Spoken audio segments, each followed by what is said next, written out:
guys, welcome back to Miss Shan's Shorty Recipes. Thanks again, you guys, for joining me for yet another quick and easy recipe. Merry COOKMAS Day 16. We made it over the 2-week hump.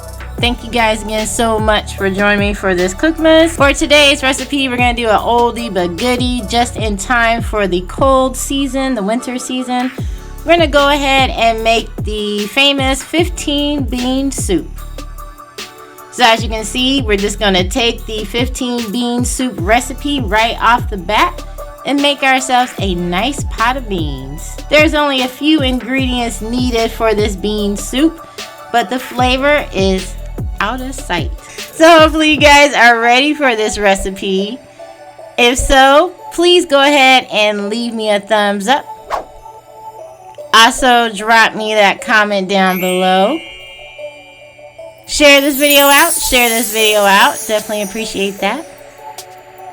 And if you still have not subscribed, please go ahead, hit that subscribe button and that bell so you can be notified of every time I drop a new video, especially during COOKMAS. So let's go ahead and get started.